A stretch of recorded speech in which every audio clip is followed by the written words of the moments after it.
За нас поддршката на медиумската писменост значи праќање на пораката дека јавноста има мощна значајна улога во детектирањето на праксата на медиумско известување, во забележувањето на она што значи неетичко и непрофесионално известување и помош на саморегулативното тело, во полесно идентификување на тие случаи, како и помош во севкупниот процес на професионализацијата на работењето на медиумите.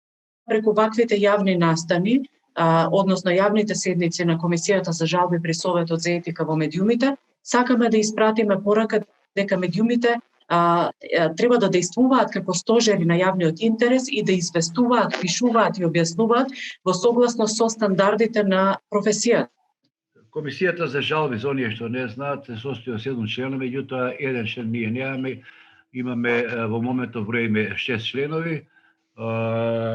Заседаваме сега во услови на коронавирус онлайн, меѓутоа обично најнормално заседаваме во група колективно. Може доколку некој е спречен да ги прати по имейл своите ставови, ги праќаат, или пак доколку може, ако не е по имейл, тогаш може сега во овие времења може и на друг начин да ги прати своите мислења за она што е на древен ред.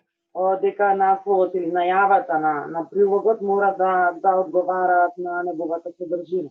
Во колумните се додека нема јасен говор на омраза или кога нема чиста наврата на кон некого, мислам дека станува збор за личен став. Значи, член 16 е јасен дека медиумите и новинарите не смеат да ги користат текстовите или платформите на кои што работат за напад на своји колеги или за напад на други медиуми. Сакам да алудирам и јавноста да ја запознаам дека секој случај кога се работи за правото на приватност го разгледуваме во самиот контекст, бидејќи се работи за конкретни фактори и услови кои што мораме да ги разгледаме, а сите се различни во секој случај.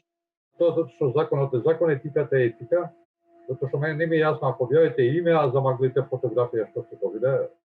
Недозволиво е поради интерес на јавноста да се наруши нејзиното право на приватност. И затоа околу член 7 немаме дилема.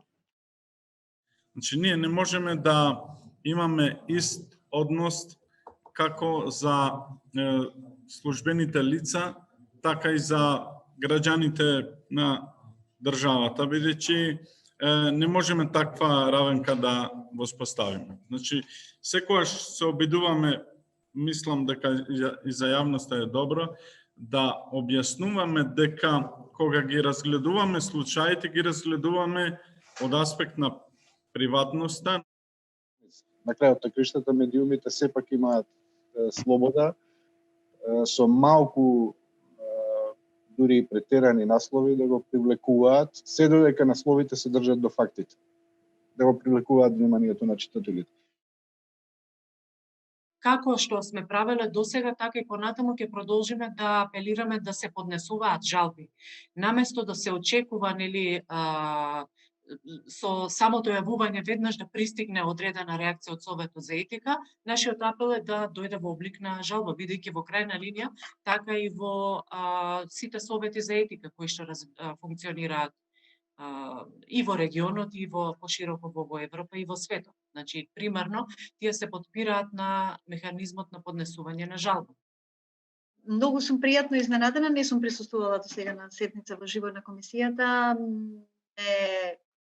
Како да речам, изобилие од аргументи, образложенија корисни, на место, значи проценка на тоа што е јавен интерес, што не е, мислам, толку само сакав една пофалба да ви дадам на сите.